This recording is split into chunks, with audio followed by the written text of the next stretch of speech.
Hi Plant Kids! Welcome back to our channel at ito na nga po yung part 2 ng ating pag-aayos ng ating mga hanging plants. Mamaya po ipapakita ko sa inyo yung mga nagawa na natin, pero nandyan po sa kasunod na part yung mga nangyari. Okay, let's go!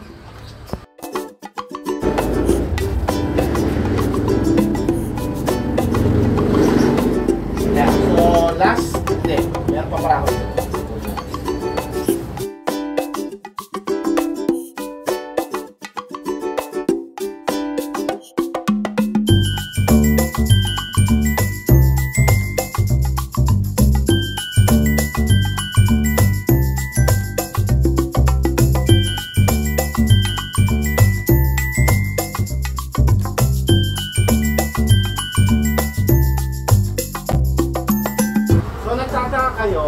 Baka nagtataka kayo, bakit ginagawa pa niya yun?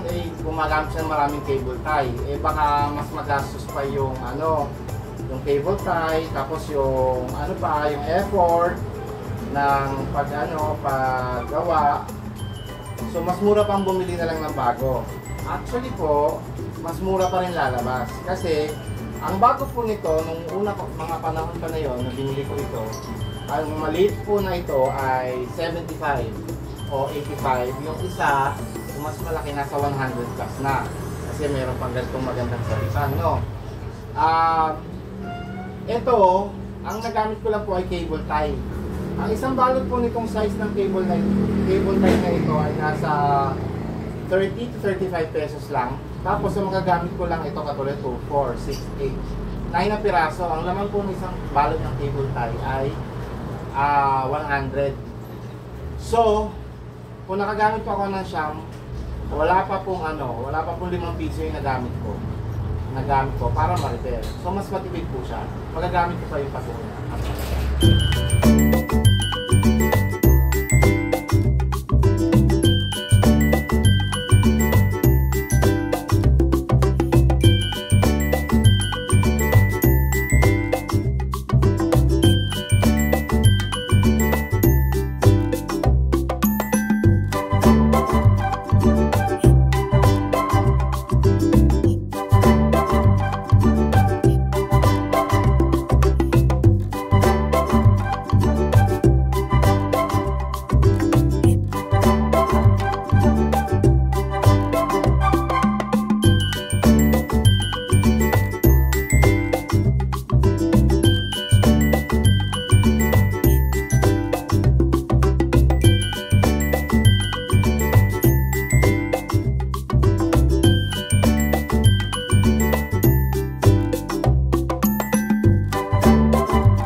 So, nakasave tayo ng ilan? Kung 150 isa o 85 isa.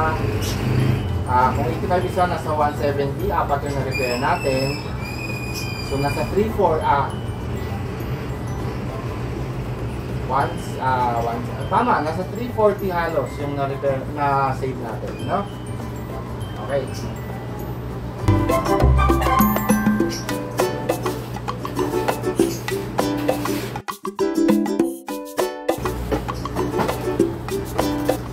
Okay, nandito na tayo sa huling halaman natin. Okay, matagal na tong halaman na to sa akin. Si butterfly fern. Obvious naman, tingnan naman yung ugat, yung laki niya, no? Nagsimula po lang to na parang regular fern lang, no?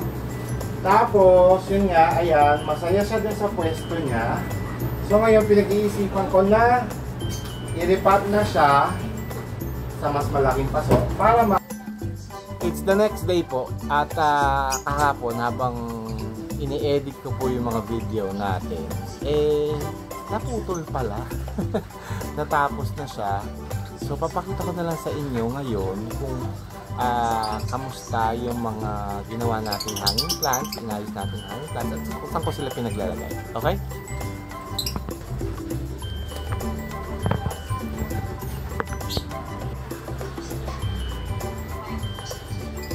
Okay, so andito tayo ngayon sa open garden.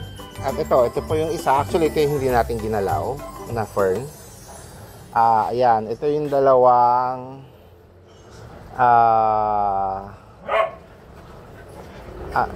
antfall na na niripat natin ng hindi na hanging pots. Ayan. Tapos ito yung isang syngonium na nailipat natin. Ayan. Ginawa natin ng mga hangin. Tapos dito pakita ko sa inyo sa taas. Ayan.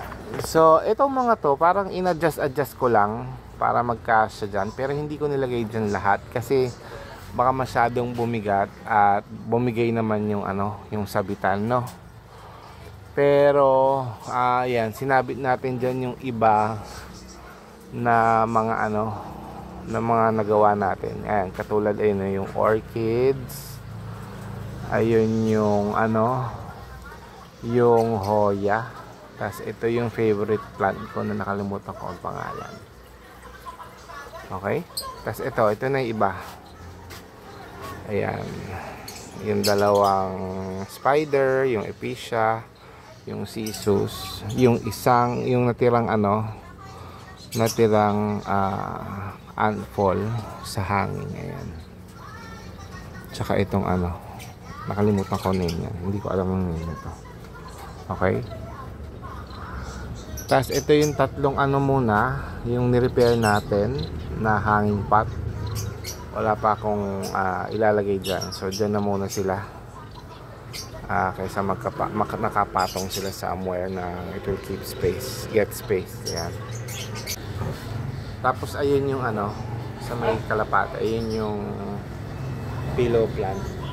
Ayan. Okay. As ayun yung nandito tayo sa labas. Ayun doon ko nilagay yung yung nilipat ko na nakalimutan ko ng halaman yan pero dyan ko nilagay yan. Tapos dito para magka-space doon sa loob nilabas ko itong yung nilipat ko na propa ko na na kalachuchi. Ayan. At saka ito isa. Ayan. Yung okay. Actually kailangan natin ulit siguro lagyan ng hindi, nag-uulan naman. Supposedly dapat lalagyan ko ng tubig itong aking fountain. Okay, so far ayan siya. Wala na ako masyadong hangin na ayan pa po yung isa pa na antfall na niripat natin to a bigger hanging pot naman. Galing po yan sa yung isa sa mga nabasag na antfall. And lastly, ayan. Ayun yung dalawang malaki na niripat ko nilagay ko na sa mas bigger talagang pots. Ayan, na nasa large pot na yun. Tapos, ito yung large pot na yung scorpion fern. Tapos yung butterfly fern naman nilagay ko na sa XL na pot na yan.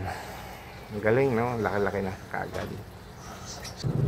Okay, so dito na po tayo mag-end para sa ating mga episodes na ito. Maraming salamat po sa inyong pagpunta at pagnood at pagsuporta sa akin, lalong-lalo na po sa ating plant family at sa ating team promote headed by Nori Algania Official at ang ating mga kasama dyan na sila Mama Dana TV, sila Ate Josephine Bauyon, Rolly's Vlog, Wayne B.T. Halamanay, Leon's Garden, A Day with Mama E, sa aming Bakuran Vlogs, si Mami Luz TV, Jeremy Hermano, nandyan din po sila Daisy Succulent Davao, at ang ating mga kasama pang iba na sila Yong's Channel, Kazoro Official, Shining G, and of course ang laging nakasuporta din sa atin pag naman tayong premiere, nandyan po sila Chu Masinas, Cortesty Vlogs, Primitive Puzzle. Okay? So hopefully natawag ko lahat at na-shoutout natin. Maraming salamat po muli. This is Plant Tatay Barry of Antipolo saying bye, plant kids!